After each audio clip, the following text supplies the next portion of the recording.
ಕೇರ್ಪೇಟೆ ತಾಲೂಕಿನ ಎಲ್ಲ ಗ್ರಾಮಗಳಿಂದ ಈ ಒಂದು ಚುನಾವಣಾ ಪ್ರಚಾರ ಸಭೆಗೆ ತಾವೆಲ್ಲರೂ ಭಾಗವಹಿಸ್ತಕ್ಕಂಥದ್ರ ಮುಖಾಂತರ ಈ ಒಂದು ಚುನಾವಣಾ ಪ್ರಚಾರ ಸಭೆಯಲ್ಲಿ JDS ಮತ್ತು ಕಾಂಗ್ರೆಸ್ ಪಕ್ಷದ ಬೆಂಬಲಿತ ಅಭ್ಯರ್ಥಿ ನಿಖಿಲ್ ಕುಮಾರಸ್ವಾಮಿಯವರ ಪರವಾಗಿ ಈ ದಿನ ತಾವುಗಳು ಬೆಂಬಲವನ್ನು ಸೂಚಿಸಲಿಕ್ಕೆ ಏನು ಬಂದಿದ್ದೀರಿ? ಮೊದಲನೇದಾಗಿ ನಿಮ್ಮೆಲ್ಲರಿಗೆ ನನ್ನ ಗೌರವಪೂರ್ವಕವಾದಂಥ ವಂದನೆಗಳನ್ನು ಸಲ್ಲಿಸಲಿಕ್ಕೆ ಬಯಸ್ತಾ ಇದ್ದೇನೆ. ಈ ಒಂದು ಕಾರ್ಯಕ್ರಮ ಕಳೆದ 2 ದಿನಗಳ ಹಿಂದೆ ಈ ಒಂದು ಪ್ರಚಾರ ಸಭೆಯನ್ನು ಮಾಡಬೇಕು ಅಂತಕ್ಕಂಥ ನಿರ್ಧಾರವನ್ನು ಪುಟ್ಟರಾಜು ಅವರು ಮತ್ತು ನಾರಾಯಣಗೌಡರು ಕೂತು ಏನು ಸಮಯವನ್ನು ನಿಗದಿ ಮಾಡಿದರು. ಕೇವಲ 2 ದಿನದ ಈ ಒಂದು ಕಾರ್ಯಕ್ರಮವನ್ನು ಅತ್ಯಂತ ಯಶಸ್ವಿಯಾಗಿ ನಿರ್ವಹಿಸಿದ್ದೀರಿ. ಈ ಸಮಾರಂಭದ ವೇದಿಕೆ ಮೇಲೆ ಉಪಸ್ಥಿತಕ್ಕಂಥ ದೇಶದ ರಾಜ್ಯಸಭಾದ ಉಪಸಭಾಪತಿಗಳಾಗಿ ಕೇರ್ಪೇಟೆಯವರೇ ಆಗಿರ್ತಕ್ಕಂಥ ನಮ್ಮೆಲ್ಲರಿಗೆ ಹಿರಿಯರು ಮಾರ್ಗದರ್ಶಕರು ಆಗಿರ್ತಕ್ಕಂಥ ರೆಹಮಾನ್ ಖಾನ್ ಅವರು ಈ ಒಂದು ಕಾರ್ಯಕ್ರಮದಲ್ಲಿ ಭಾಗವಹಿಸಿ ವೇದಿಕೆ ಮೇಲಿದ್ದು ಅವರು ಕೆಲವು ವಿಷಯಗಳನ್ನು ಪ್ರಸ್ತಾಪ ಮಾಡಿದ್ದಾರೆ. ವೇದಿಕೆ ಮೇಲೆ ಉಪಸ್ಥಿತಕ್ಕಂಥ ಜಾತ್ಯತೀತ ಜನತಾದಳದ ರಾಜ್ಯ ಘಟಕದ ಅಧ್ಯಕ್ಷರು, ಮಾಜಿ ಮಂತ್ರಿಗಳು, ನನಗೆ ಹಿರಿಯರು ಆಗಿರ್ತಕ್ಕಂಥ ಸನ್ಮಾನ್ಯ ವಿಶ್ವನಾಥ್ ಅವರೇ, ಈ ಒಂದು ಚುನಾವಣಾ ಪ್ರಚಾರದ ಜವಾಬ್ದಾರಿಯನ್ನು ನಿರ್ವಹಿಸ್ತಾ ಇರತಕ್ಕಂಥ ಸಣ್ಣ ನೀರಾವರಿ ಸಚಿವರು, ಆತ್ಮೀಯರು ಆಗಿರ್ತಕ್ಕಂಥ ಸನ್ಮಾನ್ಯ ಪುಟ್ಟರಾಜು ಅವರೇ, ತಮ್ಮೆಲ್ಲರ ಅಚ್ಚುಮೆಚ್ಚಿನ ಶಾಸಕರು, ಆತ್ಮೀಯರು ಆಗಿರ್ತಕ್ಕಂಥ ನಾರಾಯಣಗೌಡ್ರೆ, ಇದೀಗ ತಾನೇ ತಮ್ಮೆಲ್ಲರನ್ನು ಉದ್ದೇಶಿಸಿ ಮಾತನಾಡಿರ್ತಕ್ಕಂಥ ಉಪಸಭಾಪತಿಗಳಾಗಿರ್ತಕ್ಕಂಥ ಸನ್ಮಾನ್ಯ ಕೃಷ್ಣಾರೆಡ್ಡಿ ಅವರೇ, ದೇವರಾಜು ಅವರೇ, ವೇದಿಕೆ ಮೇಲೆ ಉಪಸ್ಥಿತಕ್ಕಂಥ ಎಲ್ಲ ಪಕ್ಷದ ಪ್ರಮುಖ ನಾಯಕರೇ, ಈ ಸಮಾರಂಭದಲ್ಲಿ ವೇದಿಕೆ ಮೇಲೆ ಉಪಸ್ಥಿತಕ್ಕಂಥ ಚುನಾಯಿತ ಜಿಲ್ಲಾ ಪಂಚಾಯಿತಿ, ತಾಲೂಕ್ ಪಂಚಾಯಿತಿ, ಗ್ರಾಮ ಪಂಚಾಯಿತಿಯ ಸದಸ್ಯರುಗಳೇ, ಹಾಗೂ ಈ ಸಮಾರಂಭದಲ್ಲಿ ಭಾಗವಹಿಸಿರ್ತಕ್ಕಂಥ ಎಲ್ಲ ನನ್ನ ಆತ್ಮೀಯ ತಂದೆ ತಾಯಂದ್ರೆ, ಯುವಕ ಮಿತ್ರರೇ ಹಾಗೂ ಮಾಧ್ಯಮದ ಮಿತ್ರರೇ, ಮೊದಲನೇದಾಗಿ ಈ ಒಂದು 2019ರ ಲೋಕಸಭಾ ಚುನಾವಣೆಯಲ್ಲಿ ಸ್ಪರ್ಧೆ ಮಾಡಿರ್ತಕ್ಕಂಥ ಸನ್ಮಾನ್ಯ ನಿಖಿಲ್ ಕುಮಾರಸ್ವಾಮಿ ಅವರ ಪರವಾಗಿ ತಮ್ಮೆಲ್ಲರ ಆಶೀರ್ವಾದವನ್ನು ಪಡೆಯತಕ್ಕಂಥ ಮನವಿಯನ್ನೇನು ಸಲ್ಲಿಸಲಿಕ್ಕೆ ಬಂದಿದ್ದೇನೆ. ಮೊದಲನೇದಾಗಿ ನನ್ನ ಗೌರವಪೂರ್ವಕವಾದಂಥ ವಂದನೆಗಳನ್ನು ತಮ್ಮೆಲ್ಲರಿಗೆ ಸಲ್ಲಿಸಲಿಕ್ಕೆ ಬಯಸ್ತಾ ಇದ್ದೇನೆ. ಈ ಒಂದು ಕಾರ್ಯಕ್ರಮದಲ್ಲಿ ಈಗಾಗಲೇ ರೆಹಮಾನ್ ಖಾನ್ ಅವರು ಹಾಗೂ ನಮ್ಮ ಕೃಷ್ಣಾರೆಡ್ಡಿ ಅವರು ದೇಶದ ರಾಜಕಾರಣದ ಬಗ್ಗೆ, BJPಯವರ ನಡವಳಿಕೆ ಬಗ್ಗೆ ಹಲವಾರು ವಿಷಯಗಳನ್ನು ಪ್ರಸ್ತಾಪ ಮಾಡಿದ್ದಾರೆ. ನಾನು ಅದೆಲ್ಲವನ್ನ ಇಲ್ಲಿ ಪ್ರಸ್ತಾಪ ಮಾಡಲಿಕ್ಕೆ ಹೋಗೋದಿಲ್ಲ. ಇಲ್ಲಿ ನನ್ನ ಕೇರ್ಪೇಟೆಯ ಜನತೆಗೆ ಬೇಕಾಗಿರ್ತಕ್ಕಂಥದ್ದು, ಕೇರ್ಪೇಟೆಯ ತಂದೆ ತಾಯಂದಿರಿಗೆ, ಯುವಕರಿಗೆ ಬೇಕಾಗಿರ್ತಕ್ಕಂಥದ್ದು ಈ ಒಂದು ತಾಲೂಕಿನ ಅಭಿವೃದ್ಧಿ, ನಿಮ್ಮ ಸಮಸ್ಯೆಗಳಿಗೆ ಪರಿಹಾರ ಅಂತಕ್ಕಂಥದ್ದು ನನ್ನ ಅಭಿಪ್ರಾಯ. ಕೇರ್ಪೇಟೆಯ ಮಹಾಜನತೆಗೆ ನಾನು ಮನವಿ ಮಾಡ್ತಕ್ಕಂಥದ್ದು, ಕೇರ್ಪೇಟೆಯ ಮಹಾಜನತೆ ಸನ್ಮಾನ್ಯ ದೇವೇಗೌಡರು 1983ರಲ್ಲಿ ಪ್ರಥಮವಾಗಿ ಲೋಕೋಪಯೋಗಿ ಮತ್ತು ನೀರಾವರಿ ಮಂತ್ರಿಗಳಾಗಿ ಅವರು ಕೆಲಸವನ್ನು ನಿರ್ವಹಣೆ ಮಾಡಬೇಕಾದರೆ ಈ ಜಿಲ್ಲೆಯ ಈ ತಾಲೂಕಿನ ಹಲವಾರು ಭಾಗದಲ್ಲಿ ನೀರಾವರಿ ಸೌಲಭ್ಯಗಳನ್ನು ತರತಕ್ಕಂಥದ್ದಕ್ಕೆ ಹಾಗೂ ಹಲವಾರು ಹಳ್ಳಿಗಳ ಸೇತುವೆಯ ಸಂಪರ್ಕಗಳನ್ನು ಮಾಡಿದಂಥ ಸನ್ಮಾನ್ಯ ದೇವೇಗೌಡರ ಒಂದು ಕಾರ್ಯವನ್ನು ಮೆಚ್ಚಿ ಸನ್ಮಾನ್ಯ ದೇವೇಗೌಡರು ಯಾರನ್ನೇ ಇಲ್ಲಿ ಅಭ್ಯರ್ಥಿ ಮಾಡಿದಾಗಲೂ ಆ ಅಭ್ಯರ್ಥಿಗಳನ್ನು ನೀವು ಪ್ರೀತಿಯಿಂದ ಆಶೀರ್ವದಿಸಿ ಶಾಸಕರಾಗಿ ಮಾಡಿರ್ತಕ್ಕಂಥ ಹಲವಾರು ಘಟನೆಗಳು ಈ ತಾಲೂಕಿನಲ್ಲಿ ತಮ್ಮಂಥ ಪುಣ್ಯಾತ್ಮರಿಂದ ಇವತ್ತು ನಡೆದಿದೆ. ಬಹುಶಃ ದೇವೇಗೌಡರ ಒಂದು ಸಹಕಾರದಿಂದ ಯಾವೊಂದು KR ಪೇಟೆಯಲ್ಲಿ ಒಂದು ಸಕ್ಕರೆ ಕಾರ್ಖಾನೆ ಇವತ್ತು ನಿರ್ಮಾಣ ಆಯಿತು. ಆ ಸಕ್ಕರೆ ಕಾರ್ಖಾನೆ ನಿರ್ಮಾಣ ಆದಂಥ ಹಿನ್ನೆಲೆ ಒಳಗೆ ಯಾವೊಂದು ಹೇಮಾವತಿಯಿಂದ ನಿಮ್ಮ ಒಂದು KR ಪೇಟೆಯ ಹಲವಾರು ಭಾಗಕ್ಕೆ ಸನ್ಮಾನ್ಯ ದೇವೇಗೌಡರು ನೀರಾವರಿಯ ಸೌಲಭ್ಯಗಳನ್ನು ತಂದುಕೊಟ್ಟಿದ್ದಾರೆ. ಕಬ್ಬನ್ನು ಬೆಳೆಯತಕ್ಕಂಥ ರೈತನಿಗೆ ನಿಮ್ಮ ಮನೆ ಬಾಗಿಲಲ್ಲೇ ನಿಮ್ಮ ಕಬ್ಬನ್ನು ಮಾರಾಟ ಮಾಡತಕ್ಕಂಥ ಒಂದು ಅವಕಾಶವನ್ನು ತಂದುಕೊಟ್ಟಿದ್ರೆ ಅದು ಸನ್ಮಾನ್ಯ ದೇವೇಗೌಡರು ಅಂತಕ್ಕಂಥದ್ದನ್ನ ನಿಮಗೆ ನಾನು ನೆನಪಿಸ್ಕೊಡ್ಲಿಕ್ಕೆ ಬಯಸ್ತಾ ಇದ್ದೀನಿ.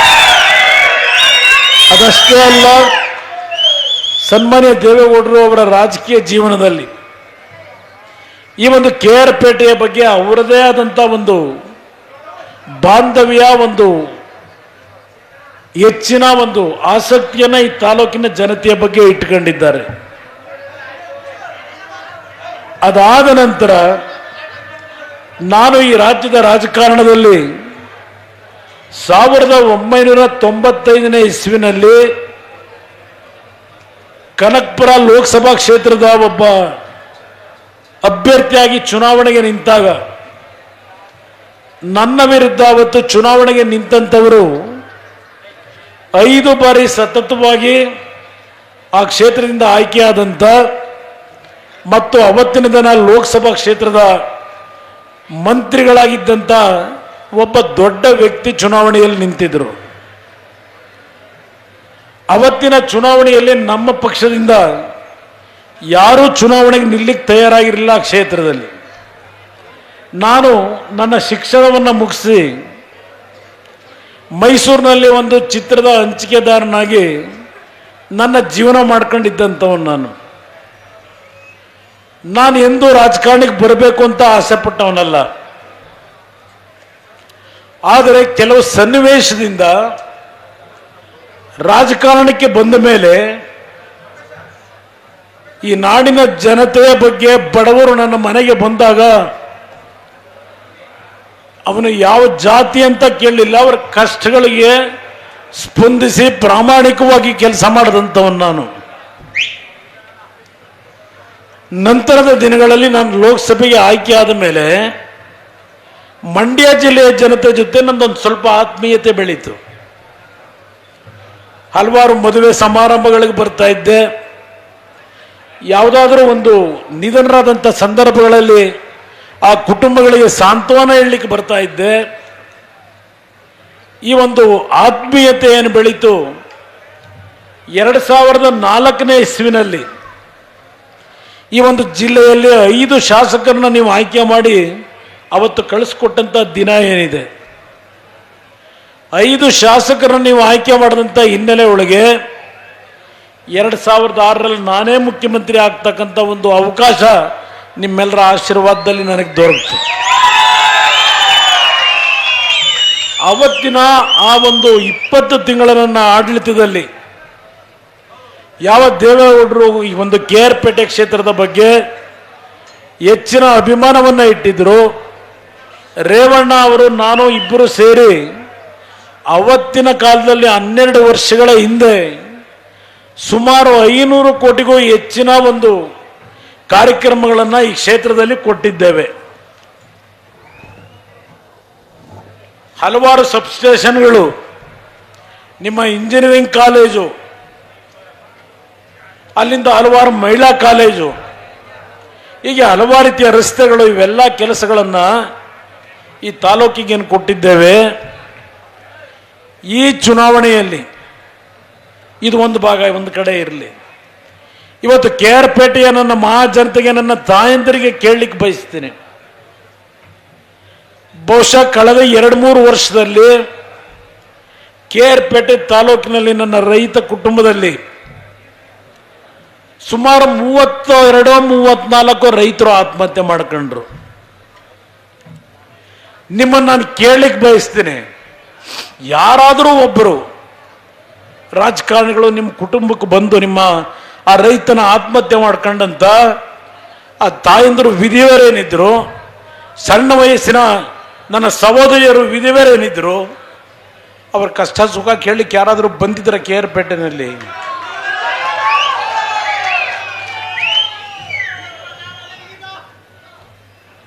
ನಾನು ಇದನ್ನು ಯಾತಕ್ಕೆ ಹೇಳ್ತಾ ಇದ್ದೇನೆ ಅಂದರೆ, ಎಲ್ಲೋ ಒಂದು ಕಡೆ ಈ ರಾಜ್ಯದಲ್ಲಿ ಈಗ ಮುಖ್ಯಮಂತ್ರಿಯಾಗಿ ನಾನು ತಪ್ಪು ಮಾಡ್ತಿದ್ದೇನೋ ಅಂತಕ್ಕಂಥ ನನ್ನ ಕಷ್ಟಗಳು ಏನಿದ್ದಾವೆ ಅನ್ನೋದನ್ನ ನನ್ನನ್ನು ಬೆಳೆಸಿರ್ತಕ್ಕಂಥ ನೀವುಗಳು ಅರ್ಥ ಮಾಡ್ಕೊಂಡ್ರೋ ಇಲ್ವೋ ಗೊತ್ತಿಲ್ಲ. ಇವತ್ತು ನಾನು ಯಾವ ಒಂದು ನೋವಿನಲ್ಲಿ ಈ ಸರ್ಕಾರವನ್ನು ನಡೆಸ್ತೇನೆ ಇದ್ದೇನೆ ಅನ್ನೋದು ನನ್ನನ್ನು ಬೆಳೆಸಿರ್ತಕ್ಕಂಥ ಈ ಭಾಗದ ಜನತೆ ನೀವು ಅರ್ಥ ಮಾಡ್ಕೊಂಡ್ರೋ ಇಲ್ವೋ ಗೊತ್ತಿಲ್ಲ ನನಗೆ. ಅವತ್ತು ಆ 36 ಜನ ನನ್ನ ಈ ಒಂದು ತಾಲೂಕಿನ ಕುಟುಂಬಗಳಿಗೆ ಸಾಂತ್ವನ ಹೇಳಿ, ನಾನೇನು ಅಧಿಕಾರದಲ್ಲಿ ಇರಲಿಲ್ಲ ಅವತ್ತು, ನಾನೇನು ಅಕ್ರಮವಂತ ಹಣ ಮಾಡಿದವನು ಅಲ್ಲ, ಜನಗಳ ಪ್ರೀತಿ ಗಳಿಸಿದ್ದಂಥವನು ನಾನು, 24 ಗಂಟೆ ಜನರ ಕಷ್ಟಗಳಿಗೆ ಸ್ಪಂದಿಸಿದಂಥವನು ನಾನು. ಬಂದು ನಿಮ್ಮ ಕುಟುಂಬಗಳಿಗೆ ನಾನು ಸಾಂತ್ವನ ಹೇಳಿ, ಜಾತಿ ನೋಡದೆ, ಜಾತಿಗಳನ್ನು ನೋಡದೆ ಆತ್ಮಹತ್ಯೆ ಮಾಡ್ಕೊಂಡಂಥ ರೈತನ ಕುಟುಂಬಗಳಿಗೆ ನನ್ನ ಕೈಲಾದ ಮಟ್ಟಿಗೆ ಆರ್ಥಿಕವಾದಂಥ ಶಕ್ತಿಯನ್ನು ಕೊಟ್ಟೆ. ಆ ಕುಟುಂಬಗಳಿಗೆ ಧೈರ್ಯ ಹೇಳಿದೆ. ಮಂಡ್ಯ ಜಿಲ್ಲೆ 1ರಲ್ಲಿ 200 ಕುಟುಂಬಗಳಿಗೆ ಇವತ್ತು ಆತ್ಮಹತ್ಯೆ ಆದಂಥ ಆ ಘಟನೆಯಲ್ಲಿ 200 ಕುಟುಂಬಗಳಿಗೂ ನನ್ನ ಕೈಲಾದ ಮಟ್ಟಿಗೆ ಆರ್ಥಿಕ ನೆರವನ್ನು ಕೊಟ್ಟು ಆ ಕುಟುಂಬಗಳ ನೆರವಿಗೆ ಬಂದಂಥ ಯಾವನಾದರೂ ರಾಜಕಾರಣಿ ಇದ್ದರೆ ಕರ್ನಾಟಕದಲ್ಲಿ ಈ ಕುಮಾರಸ್ವಾಮಿ ಅಂತಕ್ಕಂಥದ್ದನ್ನ ನೀವು ಮರಿತೀರಾ ಅಂತ ಕೇಳಲಿಕ್ಕೆ ಬಯಸ್ತೀನಿ. ನೀವು ಮರಿತೀರಾ ನನ್ನನ್ನು? ಇವತ್ತು ನನ್ನ ಪಕ್ಕದಲ್ಲಿ ಯಾತಿಗೆ ನಾನು ಕಣ್ಣಲ್ಲಿ ನೀರು ಹಾಕೋದು ನಿಲ್ಲಿಸ್ಬಿಟ್ಟಿದ್ದೆ. ಪಕ್ಕದಲ್ಲಿ ನಮ್ಮ ವಿಶ್ವನಾಥ್ ಅವರು ಕೂತ್ಕೊಂಡು ಎಲ್ಲ ಒಂದು ಕಡೆ ನನ್ನ ಜೊತೆ ಭಾವನಾತ್ಮಕವಾಗಿ ಮಾತನಾಡ್ಬಿಟ್ರು. ತಡೆಯೋಕ್ಕಾಗಲಿಲ್ಲ ನನಗೆ. ಅವರು ಒಂದು ಮಾತು ಹೇಳಿದ್ರು, ಯಾರು ನಿನ್ನ ಕಷ್ಟವನ್ನ ಅರ್ಥ ಮಾಡ್ಕೋತಾ ಇಲ್ಲ, ನಿನ್ನ ಆರೋಗ್ಯದ ಮೇಲೆ ಏನು ಪರಿಣಾಮ ಆಗಿದೆ ಅನ್ನೋದನ್ನ ಯಾರೋ ಯೋಚನೆ ಮಾಡಲ್ಲ. ನಿನ್ನ ಜೀವನ ನೋಡಿದ್ರೆ ನಮಗೆಲ್ಲೋ ಒಂದು ಕಡೆ ನೋವಾಗ್ತದೆ ಅಂತಕ್ಕಂಥದ್ದನ್ನು ವಿಶ್ವನಾಥ್ ಅವರು ಇಲ್ಲಿ ಹೇಳಿದ್ರು ನನ್ನ ಪಕ್ಕದಲ್ಲಿ ಕೂತಿದ್ದಾಗ. ಅದು ನನಗೆಲ್ಲೋ ಮನಸ್ಸಿನ ಮೇಲೆ ಪರಿಣಾಮ ಬಿದ್ದು ಕಣ್ಣಲ್ಲಿ ನೀರು ಹಾಕಿದ್ದೇನೆ. ನನಗೆ ಒಂದು ಹೇಳ್ತೀನಿ, ಒಂದು ಮಾತು ಹೇಳ್ತೀನಿ. ನಾನು ಈ ರಾಜ್ಯದಲ್ಲಿ ಮುಖ್ಯಮಂತ್ರಿ ಆಗಬೇಕು ಅಂತ ಬಯಸಿದವ್ರು ನೀವುಗಳು, ಮಂಡ್ಯ ಜಿಲ್ಲೆಯ ಜನತೆ. ಈ ರಾಜ್ಯದಲ್ಲಿ ನಮ್ಮ ಕುಟುಂಬದ ಒಬ್ಬ ಮಗ ಇದ್ದಾಗಿದ್ದಾನೆ, ಇವನು ಮುಖ್ಯಮಂತ್ರಿ ಆಗಬೇಕು ಅಂತ ಆಸೆ ಪಟ್ಟು 7ಕ್ಕೆ 7 ಸ್ಥಾನ ಗೆಲ್ಲಿಸ್ಕೊಟ್ರಿ ನನಗಿಲ್ಲಿ.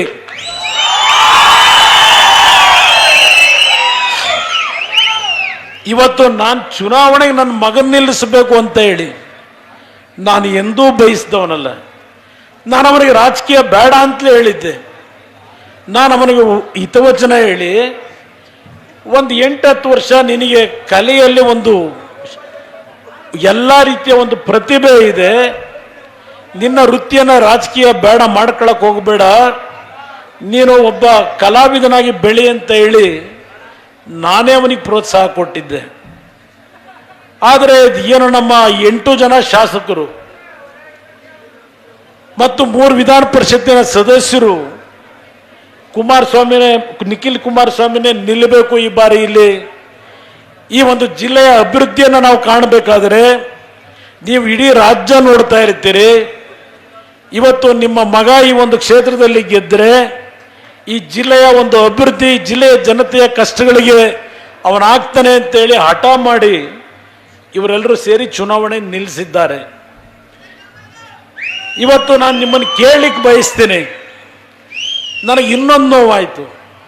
ಇನ್ನೊಂದು ನೋವಾಗಿದ್ದೆಲ್ಲಿ ಇದ್ದರೆ ಅದೆಂಥದೋ ಇವತ್ತು ಯಾವುದೋ ಟಿ ವಿಲಿ ಹೊಡಿತಾ 3 ತಿಂಗಳಿಂದ 3 ತಿಂಗಳು ಒಂದು ಭಾಗ ಇರಲಿ. ನಾನು ಮುಖ್ಯಮಂತ್ರಿ ಆದಂಥ ದಿನದಿಂದ ನೆಮ್ಮದಿಯಿಂದ ನಾನು ಆಡಳಿತ ನಡೆಸಲಿಕ್ಕೆ ಬಿಟ್ಟಿಲ್ಲ. ನನಗೆ ಒಂದು ದಿನ ನೆಮ್ಮದಿಯಿಂದ ಆಡಳಿತ ನಡೆಸಲಿಕ್ಕೆ ಬಿಡಲಿಲ್ಲ.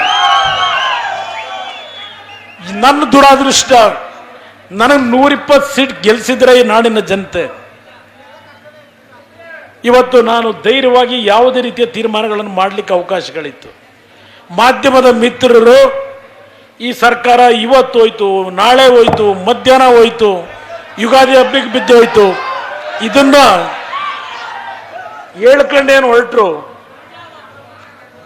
ನನ್ನ ಜೀವನದಲ್ಲಿ ನಾನು ಮುಖ್ಯಮಂತ್ರಿ ಇದ್ದಾಗ ಅವತ್ತು ಡಾಕ್ಟರ್ ರಾಜ್ಕುಮಾರ್ ಅವರು ನಿಧನರಾದಂಥ ಒಂದು ಘಟನೆ, ನಾನು ಅವತ್ತು ಮುಖ್ಯಮಂತ್ರಿ ಇದ್ದಾಗ ಈ ವೇದಿಕೆ ಮುಖಾಂತರ ಮಂಡ್ಯ ಜಿಲ್ಲೆ ಜನತೆಗೆ ನಾನಿವತ್ತು ಕೆಲವು ವಿಷಯ ಹೇಳಲೇಬೇಕಾಗಿದೆ. ಅವತ್ತು ರಾಜ್ಕುಮಾರ್ ಅವರು ಏನೋ ನಿಧನರಾದರು, ನಮ್ಮ ಗಮನಕ್ಕೆ ತರಲಿಲ್ಲ. ಅವತ್ತು ಮಾಧ್ಯಮಗಳಿಗೆ ಅವರು ಘೋಷಣೆ ಮಾಡಿಬಿಟ್ರು ರಾಜ್ಕುಮಾರ್ ಅವರು ತೀರ್ಕೊಂಡು ಹೋಗಿದ್ದಾರೆ ಅಂತ ಹೇಳಿ. ನಾನು ಯಾವುದೇ ರೀತಿಯ ಮುಂಜಾಗ್ರತೆ ಕ್ರಮ ತೆಗೆದುಕೊಳ್ಳಿಕ್ಕೆ ಆಗಲಿಲ್ಲ ಅವತ್ತಲ್ಲಿ. ಅದಕ್ಕೆ ಆಗ್ತಾನೆ ಮುಖ್ಯಮಂತ್ರಿ ಆಗಿದ್ದೆ ನಾನು. ಅವತ್ತು ರಾಜ್ಕುಮಾರ್ ಅವರ ಅಂತಿಮ ಒಂದು ಅಂತ್ಯಕ್ರಿಯೆಗಳನ್ನು ಮಾಡಬೇಕಾದರೆ ಹಲವಾರು ರೀತಿಯ ಗೊಂದಲಗಳಾಗಿತ್ತು. ಈ ಬಾರಿ ನಾನು ಮುಖ್ಯಮಂತ್ರಿ ಆದಾಗ ಆತ್ಮೀಯ ಸ್ನೇಹಿತರು, ನಾನು ರಾಜಕಾರಣದಲ್ಲಿ ಮೊದಲು ಅವರಿಗೆ ರಾಜಕೀಯವಾಗಿ ಅಂಬರೀಷ್ ಅವರಿಗೆ ಜನತಾದಳದ ಪಕ್ಷ ಅವರನ್ನ ಗುರುತಿಸಿದಂಥದ್ದು, MP ಮಾಡಿದ್ದು, ಲೋಕಸಭಾ ಸದಸ್ಯರನ್ನ ಮಾಡಿದ್ದು ಜನತಾದಳ, ನಂತರ ಕಾಂಗ್ರೆಸ್ಗೆ ಹೋದರು. ನಮ್ಮ ಜೊತೆ ಆತ್ಮೀಯತೆಯಿಂದ ಇದ್ದರು. ಅವರು ರಾಜಕೀಯ ಏನಾದರೂ ಮಾಡ್ಕೊಳ್ಳಿ, ನಮ್ಮ ಜೊತೆ ಆತ್ಮೀಯವಾಗಿದ್ದಂಥವ್ರು, ಸ್ನೇಹಿತರಾಗಿದ್ದರು. ನಾನು ಅವ್ರ ಜೊತೆ ಯಾವ ರೀತಿ ಇದ್ದೆ, ಅವರು ಯಾವ ಸಂದರ್ಭದಲ್ಲಿ ಅವರಿಂದ ನನಗೇನು ಹೆಲ್ಪ್ ಆಯಿತು, ನಾನು ಅವ್ರಿಗೇನು ಸಹಾಯ ಮಾಡಿದ್ದೇನೆ, ಅದೆಲ್ಲ ಈಗ ಬೇಕಾದ ಅವಶ್ಯಕತೆ ಇಲ್ಲ. ಯಾಕೆಂದ್ರೆ ಅವರು ಇವತ್ತು ಲೀನರಾಗಿದ್ದಾರೆ. ನಾನು ಅವ್ರ ಬಗ್ಗೆ ನಾನು ಏನು ಸಹಾಯ ಮಾಡಿದ್ದೆ ಅದು ಯಾವುದನ್ನು ಈಗ ಚರ್ಚೆ ಮಾಡಲಿಕ್ಕೆ ಹೋಗೋದಿಲ್ಲ. ಆದರೆ ಅವರು ನಿಧನರಾದಾಗ ನನ್ನ ಮಗ ನನಗೆ ಫೋನ್ ಮಾಡಿದ 12:15 ಗಂಟೆನಲ್ಲಿ, ಈ ಥರ ಅಂಬರೀಷ್ ಅವರು ತೀರ್ಕೊಂಡು ಹೋಗಿದ್ದಾರೆ ಅಂತ ಹೇಳಿ. ನಾನು 12:15 ಗಂಟೆ ಮನೆಗೆ ಹೋಗ್ತಿದ್ದೆ, JP ನಗರಿಗೆ. ಎಸ್ಕಾರ್ಟ್ಗಳಿರಲಿಲ್ಲ, ಕಳಿಸ್ಬಿಟ್ಟಿದ್ದೆ. ನಂದು ಒಂದೇ ಕಾರಲ್ಲಿ ಹೋಗ್ತಾ ಇದ್ದೆ. ನಮ್ಮ ಡ್ರೈವರಿಗೆ ತಿರುಗಿಸಪ್ಪ ಹಾಸ್ಪಿಟ್ಲಿಗೆ ಅಂತ ಹೇಳಿದೆ. ಆಸ್ಪತ್ರೆಯಲ್ಲಿ ಹೋದಾಗ ಅಲ್ಲಿ ಯಾರೂ ಏನಿರಲಿಲ್ಲ. ಇದು ಯಾರೋ ಈಗ ಬಂದವರಲ್ಲ ಚುನಾವಣೆ ನಡೆಸೋಕ್ಕೆ, ಇವ್ರು ಯಾರೋ 2-3 ಜನ ಇದ್ದರು.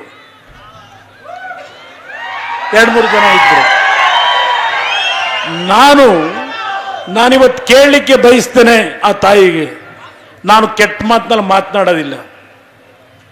ನಾನು ಸುಮ್ಮನೆ ಹೋಗಿ ಒಬ್ಬ ಸ್ನೇಹಿತನಾಗಿ ಅವರ ಅಂತಿಮ ದರ್ಶನ ತಗೊಂಡು ಮನೆಗೆ ಹೋಗಿದ್ರೆ, ಅಂಬರೀಷ್ ಅವರ ಪಾರ್ಥಿವ ಶರೀರವನ್ನು ಆ ತಾಯಿ ಅವರ ಧರ್ಮಪತ್ನಿ ಎಲ್ಲಿಗೆ ತಗೊಂಡು ಹೋಗ್ತಿದ್ರು, ಅವ್ರಿಗೆ ಯಾರಿಗೆ ನೆರವು ನೀಡ್ತಾ ಇದ್ರು, ಒಂದು ಸಣ್ಣ ಸೌಜನ್ಯದ ಆ ಕ್ರಿಯೆ ಅಂತಕ್ಕಂಥದ್ದು ಇದೆಯಾ ಅನ್ನೋದನ್ನು ಕೇಳಲಿಕ್ಕೆ ಬಯಸ್ತೀನಿ. ಇವತ್ತು ಕೇಳಲಿಕ್ಕೆ ಬಯಸ್ತೀನಿ. ಮಂಡ್ಯ ಜಿಲ್ಲೆ ಜನತೆ ಇವತ್ತು ತಿಳ್ಕೋಬೇಕಿದನ್ನು. ನಾನು ಬೆಳಗಿನ ಜಾವ 3:15 ಗಂಟೆವರೆಗೆ ಆಸ್ಪತ್ರೆಯಲ್ಲೇ ಇದ್ದು ನಮ್ಮ ಅಧಿಕಾರಿಗಳನ್ನೆಲ್ಲ ಕರೆದು, ಅವರು ಯಾವ ಮನೆ 20-25 ವರ್ಷದಿಂದ ವಾಸ ಮಾಡ್ತಿದ್ರು JP ನಗರದಲ್ಲಿ, ಅಲ್ಲಿಗೆ ನಮ್ಮ ಪೊಲೀಸ್ ಅಧಿಕಾರಿಗಳನ್ನು ಮಧ್ಯರಾತ್ರಿ ಕಳಿಸಿದೆ. ಅವರು ಬಾಳಿ ಬದುಕಿದ್ದಂಥ ಮನೆ ಅದು. ಅವ್ರ ಪಾರ್ಥಿವ ಶರೀರವನ್ನು ಆ ಮನೆಗೆ ತಗೊಂಡೋಗಿ JP ನಗರಕ್ಕೆ, ಅಲ್ಲಿ ಕೊನೆ ಅಂತಿದ ಪೂಜಾ ವಿಧಾನಗಳನ್ನೆಲ್ಲ ಮುಗಿಸ್ಕೊಳ್ಳಿ, ನಂತರ ಕಂಠೀರವ ಸ್ಟುಡಿಯೋದಲ್ಲಿ ಅವರ ಪಾರ್ಥಿವ ಶರೀರವನ್ನು ಇಡೋಣ ಧರ್ಮದರ್ಶನಕ್ಕೆ ಅಂತ ಹೇಳಿದೆ, ಅಂತಿಮ ದರ್ಶನಕ್ಕೆ. ಮನೆ ಕ್ಲೀನ್ ಆಗಿಲ್ಲ, ಮನೆ ಅರ್ಧಕ್ಕರ್ಧ ಕೆಡವಿ ಮನೆ ಕಟ್ಟದೆ ಹಾಗೆ ನಿಂತಿದೆ. ಅರ್ಧ ರಾತ್ರಿನಲ್ಲಿ ನಮ್ಮ ಅಧಿಕಾರಿಗಳನ್ನು ಕಳಿಸಿ ಒಂದು ರೂಮನ್ನು, ಕೊಠಡಿಯನ್ನು ಕ್ಲೀನ್ ಮಾಡಿಸಿ ಮಧ್ಯರಾತ್ರಿನಲ್ಲಿ ಅಂತಿಮ ಬೆಳಗಿನ ಜಾವ 4:30-5 ಗಂಟೆಗೆ ಆ ಮನೆಯವರು ಬದುಕಿದ್ದಂಥ ಮನೆಗೆ ತೆಗೆದುಕೊಂಡು ಹೋಗಿ ಅಲ್ಲಿ ಎಲ್ಲ ವಿಧಿವಿಧಾನಗಳನ್ನೆಲ್ಲ ಮುಗಿಸಿ ಕಂಠೀರವ ಸ್ಟೇಡಿಯಂಗೆ ತಂದು, ಅಲ್ಲಿಂದ ಕೆಲವರು ಇಲ್ಲಿ ಮಂಡ್ಯದಲ್ಲಿ ಪಾಪ ಈಗ ಅವರ ಅಭಿಮಾನಿಗಳಿಗೆ ಕುಮಾರಸ್ವಾಮಿ ಕಣ್ಣಿಗೆ ಕಾಣ್ತಾ ಇಲ್ಲ. ಅವರಿಗೆ, ಅವರ ಅಭಿಮಾನಿಗಳಿಗೆ ಈಗ ಹೇಳ್ತಾರೆ ಮಂಡ್ಯ ಸ್ವಾಭಿಮಾನವಂತೆ. ಯಾವ ಸಿನಿಮಾದಾಗ ಬಂದು ಮಾತನಾಡ್ತವೆ ಮಂಡ್ಯ ಸ್ವಾಭಿಮಾನ. ನನ್ನ ತಾಯಂದರು ನನ್ನ ರೈತರ ಆತ್ಮಹತ್ಯೆ ಮಾಡ್ಕೊಂಡು ಆ ತಾಯಂದ್ರ ಕಣ್ಣಲ್ಲಿ ನೀರು ಹಾಕ್ತಿದ್ದಾಗ ಮಂಡ್ಯ ಸ್ವಾಭಿಮಾನವನ್ನ, ಮಂಡ್ಯದ ನನ್ನ ತಾಯಂದಿರ ಸ್ವಾಭಿಮಾನವನ್ನ ಉಳಿಸ್ಲಿಕ್ಕೆ ಯಾವ ನಟರು ಬಂದಿದ್ರಿ ಇಲ್ಲಿ? ಯಾವ ನಟರು ಬಂದಿದ್ರಿ? ಇವತ್ತು ಬಂದಿದ್ದಾರೆ ನಿಮ್ಮ ಹತ್ರ ಮಂಡ್ಯ ಸ್ವಾಭಿಮಾನ ಕಾಪಾಡಬೇಕಂತೆ. ಅವತ್ತು ಇದೇ ಅಭಿಮಾನಿ ಸಂಘದವ್ರ ಅಣ್ಣ ಏನಾದರೂ ಮಾಡಿ ಮಂಡ್ಯ ಬಗ್ಗೆ ಪಾರ್ಥಿವ ಶರೀರ ತಂದು ಈ ಜನ ನಾವು ಅಂತಿಮ ದರ್ಶನ ಪಡೀಲಿಕ್ಕೆ ಅವಕಾಶ ಕೊಡಿ ಅಂತ ನನ್ನ ಮೇಲೆ ದುಂಬಾಲು ಬಿದ್ದಾಗ, ದೇಶದ ಇತಿಹಾಸದಲ್ಲಿ ರಕ್ಷಣಾ ಇಲಾಖೆಯ ವಿಮಾನವನ್ನು ಯಾರಿಗೂ ಕೊಡೋದಿಲ್ಲ. ದೇಶದ ಇತಿಹಾಸದಲ್ಲಿ ಯಾರಿಗೂ ಕೊಟ್ಟಿಲ್ಲ ಪಾರ್ಥಿವ ಶರೀರವನ್ನು ತೆಗೆದುಕೊಂಡು ಹೋಗ್ತಕ್ಕಂಥದ್ದಕ್ಕೆ. ನಾನು ಎಲ್ಲ ರೀತಿಯ ನನ್ನ ಒಂದು ಆತ್ಮೀಯತೆಯನ್ನು ಇಟ್ಕೊಂಡಿದ್ದೆ ಅಲ್ಲಿ. ಅವರಿಗೆ ಮಾತನಾಡಿ ಕೇವಲ 5-6 ಗಂಟೆ ಒಳಗೆ ಒಂದು ಸ್ಪೆಷಲ್ ಹೆಲಿಕಾಪ್ಟರ್ನ, ಭಾರತೀಯ ವಾಯುಸೇನೆ ಹೆಲಿಕಾಪ್ಟರ್ನ ತಂದು ಅಲ್ಲಿಂದ ಮಂಡ್ಯ ಸ್ಟೇಡಿಯಂ ನಮ್ಮ DC ಹೇಳಿ, SP ಹೇಳಿ ಎಲ್ಲ ಭದ್ರತೆಗಳನ್ನು ರೆಡಿ ಮಾಡಿ ಅಂತ ಹೇಳಿ ಅಲ್ಲಿ ನಾನು ಕೊನೆಗೆ ಅಂತಿಮ ದರ್ಶನಕ್ಕೆ ಅಲ್ಲಿಟ್ಟೆ. ಒಬ್ಬ ಮುಖ್ಯಮಂತ್ರಿಯಾಗಿ ಅಲ್ಲಿ ಕೂರಲಿಲ್ಲ. ರಾತ್ರಿ 12 ಗಂಟೆವರೆಗೆ ಕೂತೆ ಅಲ್ಲಿ ಆ ಸ್ಟೇಡಿಯಂನೊಳಗೆ. ನನಗೇನು ದರ್ದಿತ್ತು ಕೂತ್ಕೊಳ್ಳೋದಲ್ಲ ಬಂದು. ಎಲ್ಲ ರೀತಿಯ ಗೌರವ ಕೊಟ್ಟು ಅವರ ಮತ್ತೆ ಹೆಲಿಕಾಪ್ಟರ್ ಕಳ್ಸೋಕ್ಕಾಗಲ್ಲ ಅಂತಾರೆ ಬೆಂಗಳೂರಿಗೆ ತಗೊಂಡು ಹೋಗೋಕ್ಕೆ. ಮತ್ತೇನೇನೋ ಕೈ ಕಾಲಿಡಿದು ಮತ್ತೆ ಹೆಲಿಕಾಪ್ಟರ್ ತರಿಸಿದೆ. ಆದರೆ ಅವತ್ತು ಆಸ್ಪತ್ರೆಯಲ್ಲಿ ನಡೆದ ಘಟನೆ ನಿಮ್ಮ ಮುಂದೆ ಹೇಳಲೇಬೇಕು, ಈ ಮಂಡ್ಯ ಜಿಲ್ಲೆಯ ಜನತೆ ಮುಂದೆ. ಯಾಕೆ ಅಂದರೆ ಇವತ್ತು ಟಿವಿಗಳಲ್ಲಿ ಏನೋ ಕಣ್ಣಲ್ಲಿ ನೀರು ಹಾಕೊಂಡು ಇನ್ನೊಂದು ಡ್ರಾಮಾ ಶುರು ಮಾಡಿದ್ದಾರಂತೆ. ನಾನು ಕಣ್ಣಲ್ಲಿ ನೀರು ಹಾಕಿದ್ದನ್ನ, ನಾನು ಕಣ್ಣಲ್ಲಿ ನೀರು ಹಾಕ್ತೀನಿ, ಹಲವಾರು ಬಾರಿ ಹಾಕಿದ್ದೇನೆ. ನನ್ನ ತಂದೆ ಕಣ್ಣಲ್ಲಿ ನೀರು ಹಾಕ್ತಾರೆ. ಯಾತಕ್ಕೆ ನಾವು ಕಣ್ಣಲ್ಲಿ ನೀರು ಹಾಕ್ತೀವಿ? ಹಲವಾರು ಕುಟುಂಬದ ಸಮಸ್ಯೆಗಳನ್ನು ನೋಡಿದಾಗ ಮೊದಲಿಂದಲೂ ಒಂದು ಭಾವನಾತ್ಮಕವಾದಂಥ ಸಂಬಂಧ, ಬಡವರ ಬಗ್ಗೆ ಈ ಹೃದಯದಲ್ಲಿ ಅನುಕಂಪ ಇಟ್ಕೊಂಡಿರ್ತಕ್ಕಂಥ ಒಂದು ತಾಯಿ ಹೃದಯದಿಂದ ಬಂದಿರತಕ್ಕಂಥವ್ರು ನಾವುಗಳು. ನನ್ನ ಬಗ್ಗೆ ನಾನು ಕಣ್ಣಲ್ಲಿ ನೀರು ಹಾಕೋ ವಿಷಯದಲ್ಲಿ ಅವತ್ತು ಆಸ್ಪತ್ರೆಯಲ್ಲಿ ತಬ್ಬಲಿ ಆಗಿದ್ದಂಥ ಹುಡುಗ, ನಾನು ಅವನಿಗೆ ಹೇಳಿದೆ, ನೀನು ನನ್ನ ಮಗ ಇಬ್ಬರು ಅಣ್ಣ ತಮ್ಮಂದರಾಗಿದ್ದೀರಿ, ನೀವಿಬ್ಬರು ಒಟ್ಟಾಗಿರಬೇಕು. ಅವತ್ತು ಆಸ್ಪತ್ರೆಯಲ್ಲಿ ಅಂಬರೀಷ್ ಪಾರ್ಥಿವ ಶರೀರ ಅಲ್ಲಿ ಇದ್ದಾಗ ಹೇಳಿದ್ದೇನೆ, ಒಂದು ಕುಟುಂಬದ ಅಣ್ಣ ತಮ್ಮದಾಗಿದ್ದಾಗಿರಿ ಅಂತ ಹೇಳಿ. ಅಲ್ಲಿ ಮಂಡ್ಯಕ್ಕೆ ತಗೊಂಡೋಗೋ ವಿಷಯ ಬಂದರೆ ಇವತ್ತು ಹೇಳಬೇಕು, ನಿಮ್ಮ ಮುಂದೆ ಬಂದು ಕಣ್ಣಲ್ಲಿ ನೀರು ಹಾಕೊಂಡು ಡ್ರಾ ಮಾಡಿ ಮಂಡ್ಯ ನನಗೆ ಅಂಬರೀಷ್ ಅವರ ಅನುಕಂಪಕ್ಕೆ ಅವರ ಹೆಸರು ಉಳ್ಸಕ್ಕೆ ಬಂದಿದ್ದೀನಿ ಅಂತ ಹೇಳ್ತಾರಲ್ಲ. ಅವತ್ತು ಆಸ್ಪತ್ರೆ ಒಳಗೆ ಮಂಡ್ಯಗೆ ಪಾರ್ಥಿವ ಶರೀರವನ್ನು ತಗೊಂಡೋಗಬೇಕು ಅಂತ ಹೇಳಿ ಚರ್ಚೆ ಮಾಡಿದ್ರೆ ಮಗನನ್ನ ಒಳಗಡೆ ಇನ್ನೊಂದು ರೂಮ್ ಕರ್ಕೊಂಡೋಗಿ ಯಾವ ಕಾರಣಕ್ಕೂ ಅಂಬರೀಷ್ ಶರೀರವನ್ನು ಮಂಡ್ಯಕ್ಕೆ ತಗೊಂಡು ಹೋಗಬಾರದು ಅಂತೇಳಿ ಹೇಳ್ದಂಥ ಆತ್ಮಾನ್ ತಾಯಿ ಇಲ್ಲಿ ಏನೇನು ಡ್ರಾಮಾ ಆಡ್ಕೊಂಡ್ ಬಂದಿದ್ದಾರೆ. ಇಲ್ಲಿ ನೋಡ್ತಾ ಇದ್ದೇನೆ. ಇವತ್ತು ಯಾವುದೋ ಟಿವಿಗಳಲ್ಲಿ ಏನೋ ದೊಡ್ಡದಾಗಿ ಹೊಡಿತಾ ಇದ್ದಾರೆ. ಪಾಪ ನಮ್ಮ ಮಾಧ್ಯಮದ ಮಿತ್ರರಿಗೆ ಈ ಕುಮಾರಸ್ವಾಮಿಯನ್ನ ಎಷ್ಟು ಬೇಗ ಅಧಿಕಾರದಿಂದ ಕಿತ್ತಾಕ್ತೀವಿ ಕಾಯ್ತಾ ಇದ್ದಾರೆ. ಬೆಳೆಸಿರೋರು ನೀವುಗಳು. ನನ್ನ ಈ ಮಟ್ಟಕ್ಕೆ ಈ ಮಂಡ್ಯ ಜಿಲ್ಲೆಯ ಜನ ನೀವು ತಂದಿದ್ದೀರಿ. ಇವತ್ತು ನಾನು ಮುಖ್ಯಮಂತ್ರಿ ಆಗಿದ್ದರೆ 2ನೇ ಬಾರಿಗೆ ಈ ಮಂಡ್ಯ ಜಿಲ್ಲೆಯ ಜನತೆಯಿಂದ ಆಗಿರ್ತಕ್ಕಂಥದ್ದು. ಜಾತಿ ರಾಜಕಾರಣ ಒಂದು ಕಡೆ. ಇವತ್ತು ನಿಮ್ಮ ಕೈ ಜೋಡಿಸಿ ಮನವಿ ಮಾಡ್ತೇನೆ, ಇಂಥ ಒಂದು ಪರಿಸ್ಥಿತಿಯಲ್ಲಿ ಪಾಪ ಈಗ ಅವರು ಮಂಡ್ಯ ಜಿಲ್ಲೆ ಜನತೆ ಸೇವೆ ಮಾಡಕ್ಕೆ ಬಂದಿದ್ದಾರೆ. ಅಂಬರೀಷ್ ಬದುಕಿದ್ದಾಗ ಒಂದು ದಿವಸ ಬಂದಿದ್ರೋ ಇಲ್ವೋ ಗೊತ್ತಿಲ್ಲ ನಿಮ್ಮ ಕಷ್ಟ ಸುಖ ಕೇಳಲಿಕ್ಕೆ. ಇಲ್ಲಿಯವರೆಗೆ ನಾನು ಬಾಯಿ ಮುಚ್ಕೊಂಡಿದ್ದೆ ನಾನು. ಇವತ್ತು ಯಾವುದೋ TV 9 ಯಾವುದರಲ್ಲೋ ಅದೆಂತೋ ಸ್ಪೆಷಲ್ ಪ್ರೋಗ್ರಾಮ್ ಅಂತೆ TV 9 ಸಂದರ್ಶನ. TV 9 ದೊಡ್ಡಣ್ಣ ಬಂದ್ರಂತೆ ನಮ್ಮ ಮನೆಗೆ. ದೊಡ್ಡಣ್ಣ ಬಂದು ಅಂಬರೀಷ್ ಅವರ ಸ್ಮಾರಕ ನಿರ್ಮಾಣ ಮಾಡಕ್ಕೆ ಚರ್ಚೆ ಮಾಡಕ್ಕೆ ಬಂದರಂತೆ ನನ್ನ ಕಚೇರಿಗೆ.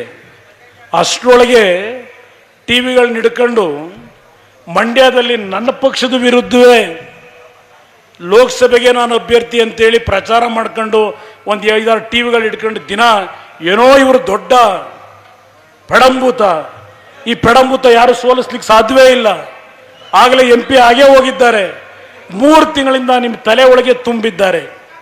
ಗೊತ್ತಿದೆ ನನಗೆ ಮಾಧ್ಯಮದವರು ಯಾವ ರೀತಿ ನಡ್ಕೊಂಡಿದ್ದಾರೆ. ನಾನು ಮಾಧ್ಯಮಗಳಿಂದ ಬದುಕಿಲ್ಲ, ಬಹಳ ಸ್ಪಷ್ಟವಾಗಿ ಹೇಳ್ತೇನೆ. ನಾನು ರಾಜಕಾರಣದಲ್ಲಿ ಉಳಿದಿದ್ರೆ ಬದುಕಿದ್ರೆ ಪುಣ್ಯಾತ್ಮರು ನಿಮ್ಮಂಥವರಿಂದ ನಾನು ಬದುಕಿರ್ತಕ್ಕಂಥದ್ದು, ನಿಮ್ಮಿಂದ ಬದುಕಿದ್ದೇನೆ. ಮಾಧ್ಯಮದವ್ರು ನೀವು ಏನು ಬೇಕೋ ಮಾಡ್ಕೊಳ್ಳಿ, ಹೆದರೋದಿಲ್ಲ. ನಾನು ಹೆದರೋದು ನಿಮ್ಮಗಳಿಗೆ. ಇವತ್ತು ಯಾವ ವಿಷ್ಣುವರ್ಧನ್ ಅವರಿಗೆ 10 ವರ್ಷ ಆಯ್ತು, ಇನ್ನೂ ಒಂದು ಜಾಗ ಕೊಡಕ್ಕಾಗಲಿಲ್ಲ ಸರ್ಕಾರಗಳಿಗೆ. ವಿಷ್ಣುವರ್ಧನ್ಗೆ ನಾನು ಈ ದೇಶದ ಇತಿಹಾಸದಲ್ಲಿ ಒಬ್ಬ ಕಲಾವಿದನಿಗೆ ಏನಾದರೂ ದೊಡ್ಡ ಮಟ್ಟದ ಗೌರವ ಆ ರೀತಿ ದೊರಕಿದ್ರೆ ಬಹುಶಃ ಅಂಬರೀಷ್ ಒಬ್ಬರಿಗೆ ದೊರಕಿದ್ರದು ಕಾರಣ ಈ ಕುಮಾರಸ್ವಾಮಿ ಮುಖ್ಯಮಂತ್ರಿ ಆಗಿದ್ರಿಂದ. ಇಲ್ಲೇ ಇದ್ರೆ ಯಾರು ಕೇಳ್ತಾ ಇದ್ದರು? ಹೇಳ್ಬೇಕು ವಿಶ್ವನಾಥ್ ಅವರು. ನಾನು ಗೌರವ ಕೊಟ್ಟಿದ್ದಕ್ಕೆ, ನಾನು ಆ ಕಲಾವಿದರು ಅಂತೇಳಿ ಗೌರವ ಕೊಟ್ಟಿದ್ದಕ್ಕೆ ಇಲ್ಲಿ ಹಳ್ಳಹಳ್ಳಿನಲ್ಲಿ ಬಂದು ಯಾವನೋ ಎಂತನೋ ಯಶು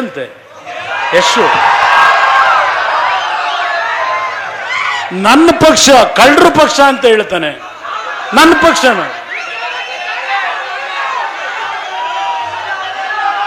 ಹಳ್ಳಿಗಳ ಕಡೆ ಬಂದು ಅವ್ರಿಗಿನ್ನೂ ಗೊತ್ತಿಲ್ಲ. ನನ್ನ ಕಾರ್ಯಕರ್ತರುಗಳು ಇವತ್ತು ಬಾಯಿ ಮುಚ್ಕೊಂಡಿರ್ತಕ್ಕಂಥದ್ದು, ಎಲ್ಲಿ ನನ್ನ ಕುಮಾರಣ್ಣಂಗೆ ತೊಂದರೆ ಆಗ್ತದೋ ನಾವು ಗಲಾಟೆ ಮಾಡಿ ಅಂತ ಹೇಳಿ. ಪುಣ್ಯಾತ್ಮರು ನೀವು ಹಳ್ಳಿನಲ್ಲಿ ಅವ್ರು ಏನು ಮಾತಾಡಿದ್ರು ಬಾಯಿ ಮುಚ್ಕೊಂಡಿದ್ದೀರಿ, ನನಗೆ ಅರ್ಥ ಆಗ್ತದೆ, ನನಗೆ ತೊಂದರೆ ಆಗಬಾರದು ಅಂತ ಹೇಳಿ. ಇವರು ಸಿನಿಮಾದಲ್ಲಿ ಪರದೆ ಮೇಲೆ ನೋಡ್ತಿರಲ್ಲ ನೀವು, ನಾನು ನಿರ್ಮಾಪಕನೇ, ಇಂಥವ್ರನ್ನ ಪಿಕ್ಚರ್ ಹಾಕೊಂಡು ತೆಗೆದಿರ ನಾನು. ಎಲ್ಲಿದ್ರು ಇವರೆಲ್ಲ? ನಮ್ಮಂತ ನಿರ್ಮಾಪಕರಿದ್ರೆ ಇವು ಬದುಕ್ತವೆ. ಇವರೇನು ಕಷ್ಟಪಟ್ಟು ತಂದು ಬಿಟ್ಟಿದ್ದಾರೆ. ಸಿನಿಮಾದಲ್ಲಿ ಪರದೆ ಮೇಲೆ ನೀವು ನೋಡ್ತಿರಲ್ಲ, ಸತ್ಯ ಅನ್ಕೋಬೇಡಿ. ನಿಮ್ಮ ಜೀವನದಲ್ಲಿ ಪ್ರತಿದಿನ ನೀವು ಅನುಭವಿಸ್ತಿರಲ್ಲ ನಿಮ್ಮ ಮನೆ ಒಳಗೆ, ಅದು ನಿಜವಾದ ಸತ್ಯ, ಪರದೆ ಮೇಲೆ ಇರೋದಲ್ಲ. ನನ್ನ ರೈತರಿಗೆ ಇವತ್ತು 45,000 ಕೋಟಿ ಸಾಲ ಮನ್ನಾ ಮಾಡಿದೆ. ಆದರೆ ಕೆಲವು ಕಡೆ ಹೋದಾಗ ಕೆಲವು ಹೆಣ್ಣು ಮಕ್ಕಳು ಕೇಳ್ತೀರಿ, ಸರಿಯಪ್ಪ ನೀನು ರೈತರು ಯಾರು ಸಾಲ ತಗೊಂಡ್ರು ಅವರಿಗೆ ಮನ್ನಾ ಮಾಡಿದೆ, ನಾವೇನು ಸಾಲನೇ ತಗೊಂಡಿಲ್ವಲ್ಲ, ನನಗೇನು ಕೊಟ್ಟೆ ಅಂತ ನನ್ನ ತಾಯಿಂದರು ಕೆಲವು ಕಡೆ ಕೇಳ್ತಾರೆ. ಇವತ್ತು ನಾನು ಯಾವುದೋ ಯೋಚನೆ ಮಾಡ್ತೀನಿ ಅನ್ನೋದನ್ನು ನೀವು ಅರ್ಥ ಮಾಡ್ಕೊಳ್ಳಿ. ಇವತ್ತು ಈ ರಾಜ್ಯದಲ್ಲಿ ನಾನು ಮುಖ್ಯಮಂತ್ರಿ ಆಗಿರೋದು ನಾನು ಮೆರಿಬೇಕು ಅಂತ, ಎಲ್ಲಿ ಮೆರಿಬೇಕು ಅನ್ನೋದಲ್ಲ. ಇವತ್ತು ನಾನು ಅಧಿಕಾರ ಪಡೆದೇ ಹೋದರೆ 4 ಜನಕ್ಕೆ ಒಳ್ಳೇದು ಮಾಡಲಿಕ್ಕೆ ಆಗೋದಿಲ್ಲ ನನಗೆ, ಬರೀ ಭಾಷಣ ಮಾಡ್ಕೊಂಡು ಹೋಗಬೇಕು. ಇವತ್ತು ಈ ರೈತರ ಸಾಲ ಮನ್ನಾ ಯಾತಕ್ಕೆ ಮಾಡಿದೆ? ಹಳ್ಳಿಗಳಿಗೆ ಬಂದೆ, ನೋಡಿದೆ. ನಿಮ್ಮ ಮಂಡ್ಯದ ಒಬ್ಬ ಯಾವುದೋ ಹೊಸೂರ ಯಾವುದೋ ಗ್ರಾಮ, ನಾನವತ್ತು ರಾಮದುರ್ಗದಲ್ಲಿದ್ದೆ, ಬೆಳಗಾವಿನಲ್ಲಿ ಚುನಾವಣೆಗಿಂತ ಮುಂಚೆ ಪ್ರಚಾರ ಸಭೆಯಲ್ಲಿದ್ದೆ, ಬಹಿರಂಗ ಸಭೆಯಲ್ಲಿ. ನನಗಲ್ಲಿ ಪೊಲೀಸರು ಬಂದು ಹೇಳಿದರು, ಮಂಡ್ಯದಲ್ಲಿ ಒಂದು ಹೊಸೂರು ಅಂತಕ್ಕಂಥ ಗ್ರಾಮದಲ್ಲಿ ಒಬ್ಬ ರೈತ ಆತ್ಮಹತ್ಯೆ ಮಾಡ್ಕೊಂಡು ನನ್ನನ್ನು ಕೊನೆ ಅಂತ್ಯಕ್ರಿಯೆಗೆ ಅಂತ ಮುಂಚೆ ಕುಮಾರಣ್ಣ ಬಂದು ನನ್ನನ್ನು ನೋಡಬೇಕು, ನಂತರ ನಾನು ಅಂತ್ಯಕ್ರಿಯೆ ಮಾಡಿ ಅಂತ ಲೆಟರ್ ಬರೆದಿದ್ದಾನೆ ಅಂತ ಹೇಳಿ ರಾಮದುರ್ಗದಲ್ಲಿ ಹೇಳ್ತಾರೆ. ರಾಮದುರ್ಗದಿಂದ ಸಭೆನ ಅಲ್ಲಿಗೆ ನಿಲ್ಲಿಸಿ ಅರ್ಧಕ್ಕೆ ಅಲ್ಲಿಂದ ಓಡು ಬಂದೆ. ಸಾಯಂಕಾಲ 5 ಗಂಟೆ ಒಳಗೆ ಆ ರೈತನ ಆತ್ಮಹತ್ಯೆಯನ್ನು ಮಾಡ್ಕೊಂಡಿದ್ದ ಅವನ ಅಂತಿಮ ದರ್ಶನ ಪಡೆದು ಆ ಕುಟುಂಬಕ್ಕೆ ಏನು ನೆರವು ಕೊಡಬೇಕು ಕೊಟ್ಟು ಬಂದೆ. ಇಲ್ಲಿ ನಮ್ಮ ಪುಟ್ಟರಾಜಣ್ಣ ಕಾನ್ಸ್ಟಿಟ್ಯೂನ್ಸಿನಲ್ಲಿ ಮೊನ್ನೆ ಆಯ್ತಲ್ಲ ಕನಕ, ಅದೆಂಥದ್ದು ಮರಡಿ, ಎಂಥ ಮರಡಿ,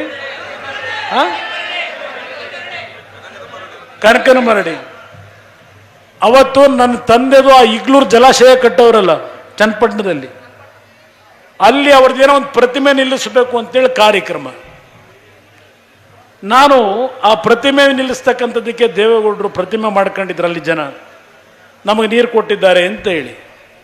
ಆ ಕಾರ್ಯಕ್ರಮಕ್ಕೆ ಹೋಗ್ತಾ ಇದ್ದೆ, ಫೋನ್ ಬಂತು ನನಗೆ, ಈ ಥರ ಒಂದು ಬಸ್ಸು ನಾಲೆಗೆ ಬಿದ್ದೋಗಿದೆ, 15-20 ಜನ ಸಾಯ್ಬೋದು ಅಂತಕ್ಕಂಥ ಒಂದು ವರದಿಯನ್ನು ಜಿಲ್ಲಾಧಿಕಾರಿ ನನಗೆ ಕಳಿಸಿದ್ರು. ನಾನು ಸಭೆಗೆ ಹೋಗೋದು ಕ್ಯಾನ್ಸಲ್ ಮಾಡಿ ನೇರವಾಗಿ ಹಳ್ಳಿಗೆ ಬಂದೆ. ಆ ಹಳ್ಳಿಗೆ ಬಂದು ಯಾವೊಂದು ಆ ನೀರಿನಲ್ಲಿ ಮುಳುಗಿ ಸತ್ತಿದ್ರಲ್ಲ, ಅದರಲ್ಲಿ 2 ಮಕ್ಕಳು ನೋಡಿದೆ, 5 ವರ್ಷ 6 ವರ್ಷದ ಮಕ್ಕಳು. ಕಣ್ಣಲ್ಲಿ ನೀರಾಗ್ತೆ. ಅಲ್ಲಿ ಯಾತಕ್ಕೆ ಕಣ್ಣಲ್ಲಿ ನೀರಾಗ್ತೆ? ದೇವರು ಏನಪ್ಪ ಕಟ್ಕ ಅನ್ನಿಸ್ತು ನನಗೆ. ಆ 5 ವರ್ಷದ ಮಕ್ಕಳು ಆ ಜನ್ಮ ಯಾಕೆ ಕೊಟ್ಟ, ಮಕ್ಕಳನ್ನ ಯಾತಕ್ಕೆ ಸಾಯಿಸ್ತಾ ದೇವರು?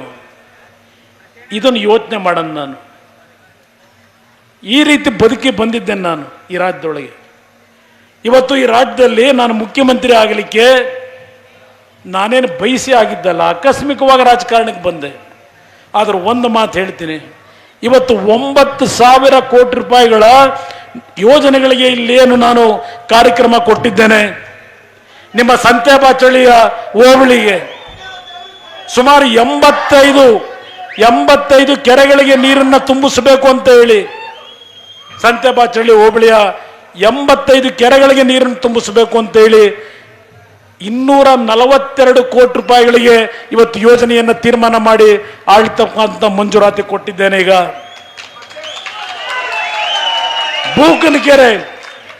ಬೂಕನಕೆರೆ ಭಾಗದಲ್ಲಿ ಬಹುಶಃ ಅಲ್ಲಿ ಸ್ವಲ್ಪ ಬೇರೆ ಬೇರೆ ಸಮಾಜಗಳು ಇದ್ದಾವೆ. ಬೂಕನಕೆರೆ ಮತ್ತೆ ಇನ್ನೊಂದು ಸೀಳ್ನೆರೆ, ಅಲ್ಲಿಗೆ 50 ಕೋಟಿ ಕೊಟ್ಟಿದ್ದೇನೆ. ಅಲ್ಲಿ ಇವತ್ತು ಆ ಭಾಗದ ನೀರಾವರಿಯ ಒಂದು ಯೋಜನೆಗಳಿವೆ. ನಾನಿವತ್ತೇನು 9,000 ಕೋಟಿ ಯೋಜನೆ ಕೊಟ್ಟಿದ್ದೇನೆ ಮಂಡ್ಯ ಜಿಲ್ಲೆಗೆ. ಈ ಜನ ಏನು ಹೇಳಿದ್ರು ಬಿಜೆಪಿಯವರು, ಕುಮಾರಸ್ವಾಮಿ ಕರ್ನಾಟಕ ರಾಜ್ಯದ ಮುಖ್ಯಮಂತ್ರಿ ಅಲ್ಲ, ಇವನು ಮಂಡ್ಯ ಜಿಲ್ಲೆ ಮುಖ್ಯಮಂತ್ರಿ ಅಂತ ಹೇಳಿ ಅಲ್ಲಿ ಬೆಂಗಳೂರಿನಲ್ಲಿ ನನ್ನನ್ನು ಅವಹೇಳನ ಮಾಡ್ತಾರೆ. ಅಂತ ಪಕ್ಷದ ಬೆಂಬಲ ತಗೊಂಡು ಬಂದಿಲ್ಲಿ ನಿಂತ್ಕೊಂಡು ಮಂಡ್ಯ ಜಿಲ್ಲೆ ಉದ್ಧಾರ ಮಾಡಕ್ಕೆ, ಅಂಬರೀಷ್ ಹೆಸರು ಉಳಿಸೋದಕ್ಕೆ ನನಗೆ ನೀವು ಮತ ಕೊಡಿ ಅಂತ ಕೇಳಕ್ ಬಂದಿದ್ದಾರೆ. ಇದನ್ನ ನಂಬ್ತೀರ? ನನ್ನ ಜನ ಬೆಳೆಸಿರ್ತಕ್ಕಂಥ ಈ ಒಂದು ಜಿಲ್ಲೆಯ ಜನ.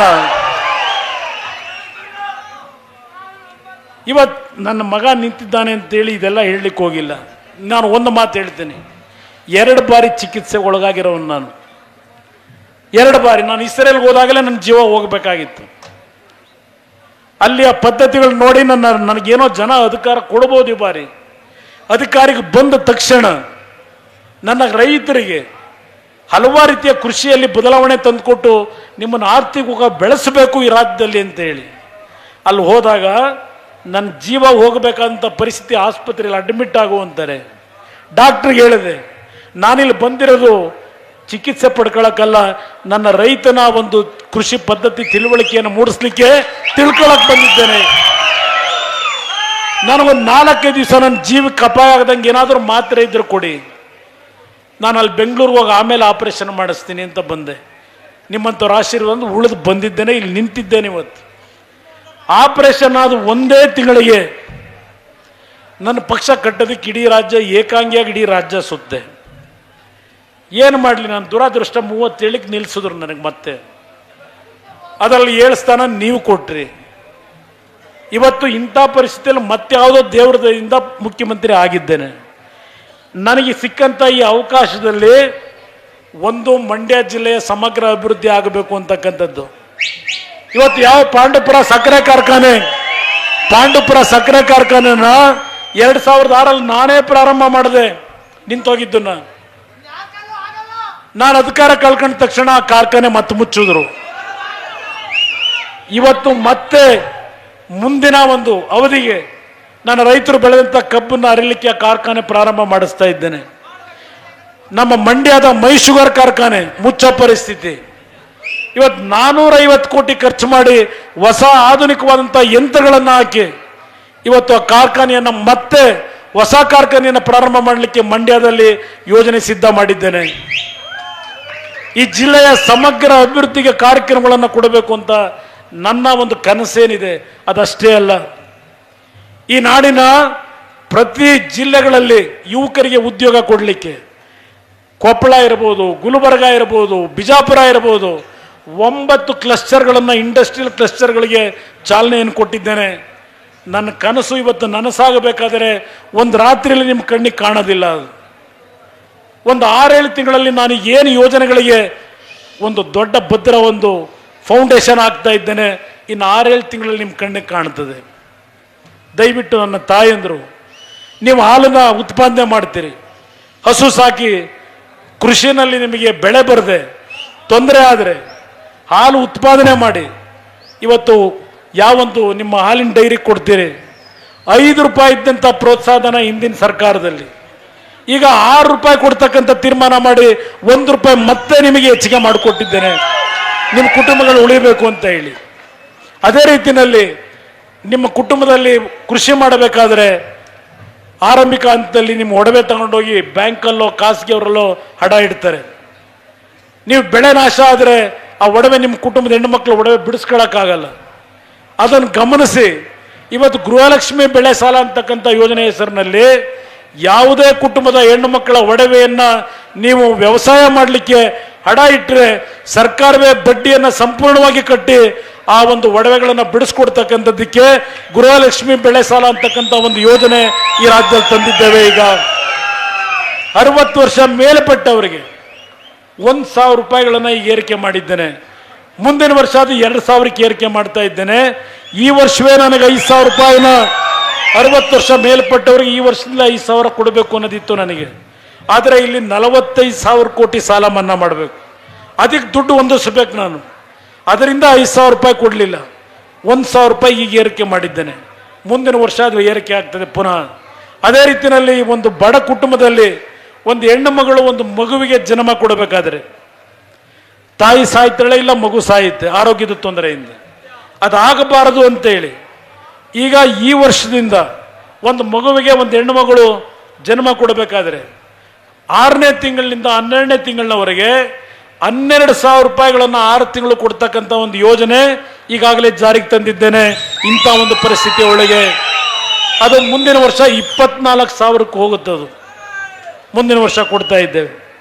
ಅದೇ ರೀತಿಯಲ್ಲಿ ಬೀದಿನಲ್ಲಿ ಹಣ್ಣಿನ ವ್ಯಾಪಾರ ಮಾಡ್ತೀರಿ ನಮ್ಮ ಮುಸಲ್ಮಾನ್ ಬಂಧುಗಳು, ದಲಿತ ಸಮಾಜದವರು. ಬೀದಿಲಿ ವ್ಯಾಪಾರ ಮಾಡ್ತಕ್ಕಂಥ ಹಣ್ಣಿನ ವ್ಯಾಪಾರ, ಹೂವಿನ ವ್ಯಾಪಾರ, ತರಕಾರಿ ವ್ಯಾಪಾರ ಮಾಡ್ತಕ್ಕಂಥವ್ರು ಯಾವುದೇ ಸಮಾಜದವ್ರು ಇರಲಿ, ಅವರಿಗೆ 1,000 ರೂಪಾಯಿಂದ 10,000 ರೂಪಾಯಿಗಳವರೆಗೆ ಬಡ್ಡಿ ರಹಿತವಾಗಿ ಯಾವುದೇ ಒಂದು ಸೆಕ್ಯೂರಿಟಿ ಇಲ್ಲದೆ ನಿಮ್ಮ ಆಧಾರ್ ಕಾರ್ಡ್ ತೋರಿಸಿದ್ರೆ ನಿಮಗೆ ದುಡ್ಡು ಕೊಡ್ತಕ್ಕಂಥ ಒಂದು ಹೊಸ ಬಡವರ ಬಂಧು ಅಂತಕ್ಕಂಥ ಒಂದು ಯೋಜನೆ ತಂದಿದ್ದೇವೆ ಈಗ.